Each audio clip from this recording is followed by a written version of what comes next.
Okay, Anthony, you've asked me about the problem of age and about the age crises. The first thing, the problem of age is the title of the chapter in Vygotsky's collected works on this topic. The thing is, problem is a word that Marxists used during that period uh, all the time. So it'll be the problem of class, the problem of development, the problem of education, the problem of philosophy. That's just a term they used to because the idea was a topic wasn't just a collection of phenomena united by something like colour or sound. It was always posed as like a research question. Right? So they would refer to the topic as a problem. So Vygotsky comes to the problem of age. How do we know how a child develops through it grows up in age? What's the meaning of age in a child? Right? Now, crises. In growing up, a child always passes through a series of stages. And each of these stages, they're fitting into a certain role within the caring group, the family or whatever.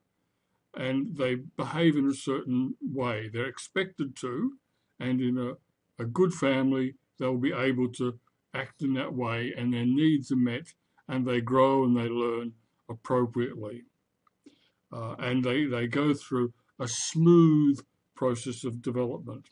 Right? But when they get to a certain point in that development, they begin to look over the horizon.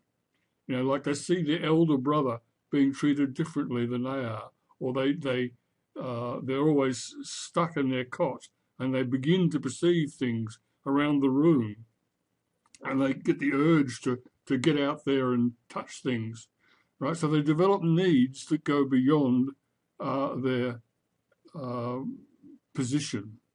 And that's when a crisis comes because they're still being treated in a certain way and yet they want to be a different way.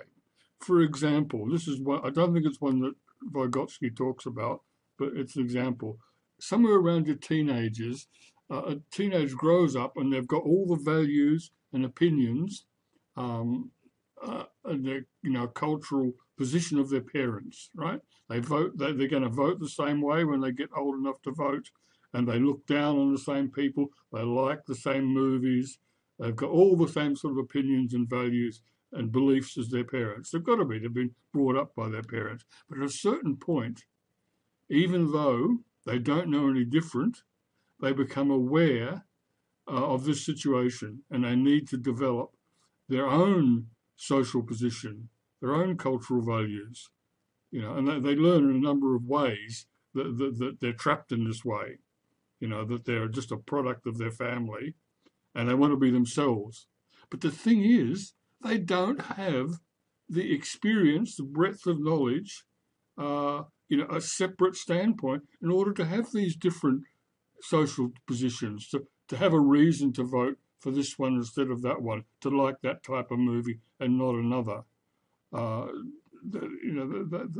so what happens is they rebel against the parents. Everything the parents say about what they should do, how they should keep themselves safe, how they should keep themselves healthy, what they like, all these things are suddenly wrong. No, no, no, you don't understand. This is wrong. Get away from me, rubbish, right? And they go through this painful process of establishing their own position in the world. Eventually, they'll probably end up very much like their parents, probably voting the same way, liking the same things, wanting to live in the same areas and so on, but they have to discover it themselves, right? They may end up somewhere different, or they may come back to the same. Doesn't matter, they'll find it out. But during this period, when they don't have the ability to develop their own social position, own cultural views, only what they're given by their parents, but they have to reject. This is a difficult period. It's a crisis. And of course, it's a crisis. How can they have different cultural positions and social values when they've only got those of their parents, which are ipso facto wrong. Now, this happens at all the different ages. Like, if you read the book, you find it. The child finds themselves having to reject what their parents have been lovingly providing for them over a period of time, in which you've helped them well, and they've grown up and become who they are thanks to that. They are obliged to reject it, but they're unequipped to do without that. So they're trying to act in a way that they are not equipped to. But if all goes well and the people around them respond properly and adjust their view of the child, give them the room, then everyone will readjust to a new situation. They'll learn how to act in a new way. They'll get their feet and everything will be okay, right? That's what I mean by overthrowing the social situation of development. It's a crisis, right? So what you have in growing up is a series of smooth periods of development interrupted by crises when the child changes from being one type of child to being another type of child.